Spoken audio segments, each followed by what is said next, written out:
নমস্কার, welcome to সুতাপাস kitchen. আজ আমি তোমাদের ঢ্যাঁড়সের একটি দারুণ মজার রেসিপি করে দেখাবো। গরমে ঢ্যাঁড়স আমরা কম বেশি সবাই করে থাকি, কিন্তু আজকের রেসিপিটা একদম অন্য ধরনের। মাছ মাংসের স্বাদও তোমরা ভুলে যাবে, এত সুন্দর রেসিপি। ঢ্যাঁড়সগুলোকে কিন্তু প্রথমেই ভালো করে ধুয়ে নেবে। এটা আমরা কম বেশি সবাই জানি, তাও যারা জানো না তাদের জন্য বলছি, ঢ্যাঁড়সকে কিন্তু কাটার আগে একটু ভালো করে ধুয়ে নেবে।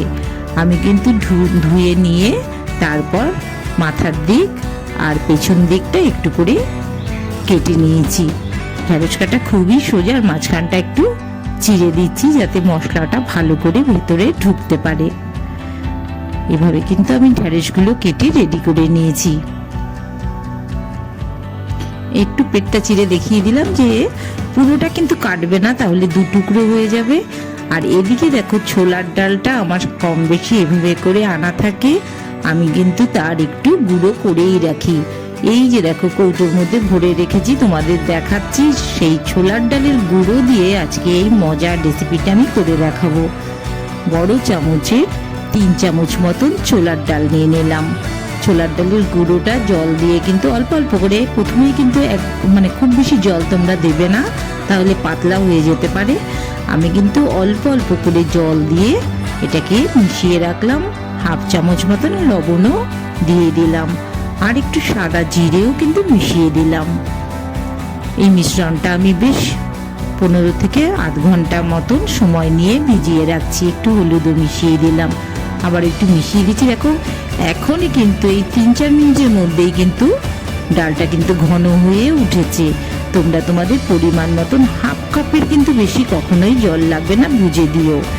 এবার আমি এই ঢ্যাঁড়সগুলোর মধ্যে এই যে ছোলার ডালের পেস্টটা যেটা রেখেছি, সামান্য একটু 1 চামচ মতন লবণ আমি ছিটিয়ে দিচ্ছি ঢ্যাঁড়সগুলোর সাথে, আর ওই একটু হলুদও মিশিয়ে নিলাম।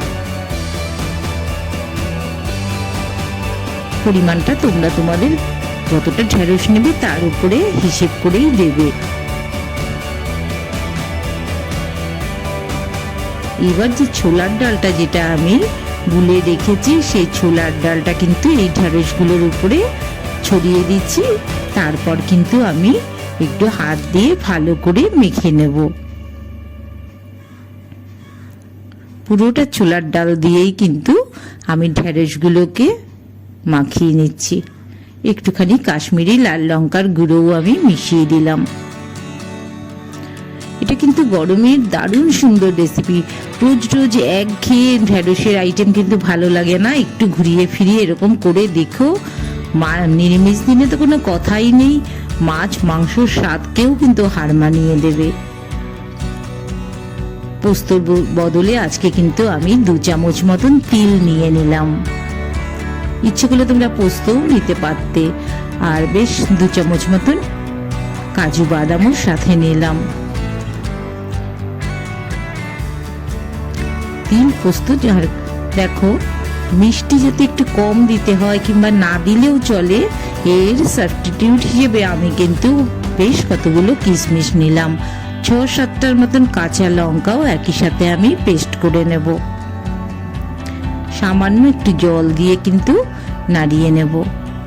তবে তোমরা যদি কেউ পোস্ত কিংবা তিল যদি শুধু পেস্ট করতে চাও, তাহলে তোমরা কিন্তু প্রথমে একটু শুকনো খোলায় নাড়িয়ে নেবে।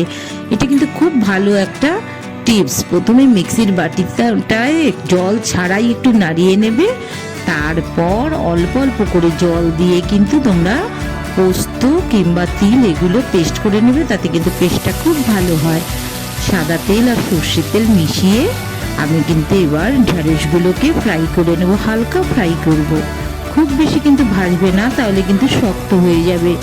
একটু এপিট ওপিট করে মোটামুটি ভাজা হয়ে আসলে, যেহেতু ডাল দিয়ে করে রাখা আছে, সামান্য একটু ভেজে নিতে হবে। আমি কিন্তু ঢ্যাঁড়সগুলোকে এপিট ওপিট করে ভেজে নিচ্ছি। আমার এই ঢ্যাঁড়সগুলো কিন্তু মোটামুটি ফ্রাই হয়ে গেছে, আমি নামিয়ে নিচ্ছি। আবারও ঢ্যাঁড়স কয়েকটা দিয়ে দিলাম, উপরে একটু ছোলার ডালের পেস্টটা আবার একটু মাখিয়ে মাখিয়ে ঢেঁড়সগুলো ফ্রাই করে নিচ্ছি। দেখো তোমরা এরকম যখন এরকম সবুজ থাকবে গ্রিন অবস্থাতেই কিন্তু তোমরা তুলে নেবে। আর এই যে কয়েকটা আমি ফ্রাই দেখাচ্ছি, এটা একটু ডিপ ফ্রাই করছি, এটা কিন্তু তোমরা শুকনো মুখেও খেতে পারো। এটা আমার মেয়ে ভীষণ পছন্দ করে, তাই আমি আলাদা করে কয়েকটা খাবার জন্য রেখে দিলাম। আর তেলের মধ্যে একটু কালো জিরে, একটু হলুদ, সামান্য একটু কাশ্মীরি লাল লঙ্কা দিয়ে দিলাম, সুন্দর একটা কালার আসবে এতে। এবার একটা টমেটো আমি চিড়ে রেখেছিলাম, টমেটোটাও কিন্তু তেলের সাথে একই সঙ্গে একটু ফ্রাই করে নিচ্ছি। খুব বেশিক্ষণ কিন্তু তোমরা গ্যাসের ফ্লেমটা বাড়াবে না, তাহলে কিন্তু এটা কিন্তু কালো হয়ে যাবে। এবার আমার ওই তিল, কাজু, কিশমিশ, লঙ্কার যে পেস্টটা করা ছিল, সেই পেস্টটা কিন্তু আমি তেলের সাথেই হালকা একটু নাড়িয়ে নিচ্ছি। আগেও বলেছি গ্যাসের ফ্লেমটা কিন্তু তোমরা সবাই কমিয়ে নেবে। আর ধোয়া জলটাও কিন্তু আমি গ্রেভির সাথে মিশিয়ে দিলাম। 3-4টে মতন কাঁচা লঙ্কা গার্নিশিং এর জন্য দিয়ে রাখলাম। 1 চামচ মতন লবণও কিন্তু মিশিয়ে দিচ্ছি। গ্রেভিটা আমি তৈরি করে নিচ্ছি। এবার কিন্তু ওই ভেজে রাখা ঢেঁড়সগুলো ওই গ্রেভির সাথে মিশিয়ে দিলাম। হালকা ভাজা ভাজা হয়েই আসছে। এবার একটুখানি খুব বেশি জল দিয়ে কিন্তু আমি এর গ্রেভি তৈরি করব না, আমি কিন্তু সামান্য জল দিয়েই গ্রেভি রাখবো, যাতে ভাত, রুটি, পরোটা সব কিছুর সাথেই খাওয়া যায়। ঢেঁড়সের পাতলা ঝোল তো রোজই হয়, আজকে একটু মাখা মাখা ঢেঁড়সের একটা সুন্দর রেসিপি করে দেখাচ্ছি তোমাদের। এটা কিছুটা ছোলার ডাল আছে, ফলে তোমরা কিন্তু কি কতটা রাখবে গ্রেভি সেটা কিন্তু বুঝে রাখবে। ঢেঁড়সটা একটু তোমাদের আমি কেটে দেখাচ্ছি, দেখো একদম কিন্তু নরম হয়ে গেছে, কিন্তু গোটা গোটা রয়েছে। আর গ্রেভিটাও বেশ মাখো মাখো করে রাখছি আমি। 1 চামচ মতন চিনিও মিশিয়ে দিলাম। তবে এই রেসিপিতে কিন্তু গ্রেভি একটু না রাখলে পরে কিন্তু পুরোটা টেনে নেবে। তোমরা তোমাদের পরিমাণ মতন যতটা রাখতে চাও ঠিক সেভাবে কিন্তু জল মিশিয়ে দেবে। যদি আরেকটু পাতলা রাখতে চাও তাহলে কিন্তু আরেকটু জল মিশিয়ে রাখতে হবে, কারণ একটু পরেই কিন্তু কিছুটা টেনে নেবে। আমার কিন্তু রেসিপি রেডি হয়ে গেল।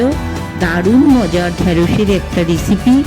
এই রকম রেসিপি কিন্তু ভাত, রুটি, পরোটা সব কিছুর সাথে, নিরামিষ দিনে তো কোনো কথাই নেই, দারুণ লাগবে। বন্ধুরা সবাই তোমরা করে দেখো, দারুণ মজাদার রেসিপি। আর বাড়িতে যদি একটু ডাল গুঁড়ো করে রাখো তাহলে তো সময়ও বেশি লাগবে না, চটপট করে হয়ে যাবে। সুতাপাস কিচেন এরকম দারুণ দারুণ রেসিপি তোমাদের জন্য নিয়ে আসবে। তোমরা কিন্তু অবশ্যই চ্যানেলটাকে সাবস্ক্রাইব করে রেখো, আর পাশে থাকা বেল বাটনটা অবশ্যই তোমরা প্রেস করে রেখো, তোমাদের কাছে নোটিফিকেশন চলে যাবে। Like, share